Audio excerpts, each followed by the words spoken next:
এর ওপর নির্যাতন হচ্ছে অভিযোগ করলে প্রতিবাদ জানান পূজা উদযাপন পরিষদ এবং হিন্দু বৌদ্ধ খ্রিস্টান ঐক্য পরিষদের নেতারা। তারা দাবি করেন রংপুরে সংখ্যালঘু নির্যাতনের কোনো ঘটনা ঘটেনি। ইসকনকে তারা হিন্দু সম্প্রদায়ের প্রতিনিধি মনে করেন না। এ নিয়েই শুরু হয় তুমুল হট্টগোল, পাল্টাপাল্টি, বাক বিতণ্ডা, উত্তপ্ত হয়ে ওঠে কনফারেন্স রুম। ইসকন কোনোদিন কোনো পৃথিবীতে কোনো রকম উস্কানিমূলক কথাবার্তা আসলে কোনোখানে বলেন নাই। রংপুরের অঞ্চলে কোনো সাম্প্রদায়িক কোনো সহিংসতা, কোনো হামলা, লুটপাট, ধর্ষণ, নিপীড়ন ঘটে না। সভায় বৈষম্য বিরোধী ছাত্র আন্দোলন নেতারা বলেন, সংখ্যালঘুরা ভারত প্রীতি বন্ধ না করলে সমস্যার সমাধান হবে না।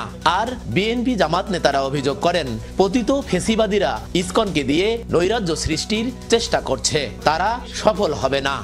আপনাদের মধ্যে কেন যদি একটু ভারত প্রীতি লক্ষ্য করা যায়, আমরা যদি ভারত প্রীতি থেকে বের হয়ে আসতে না পারি তাহলে আমাদের এই দ্বিধাদ্বন্দ্ব থাকতেই পারে। একটা নৈরাজ্য সৃষ্টি করার জন্যই বিভিন্ন সংগঠন এবং মূলত ইসকন সহ যারা বাংলাদেশে বিভিন্ন নৈরাজ্য সৃষ্টি করার চেষ্টা করছে।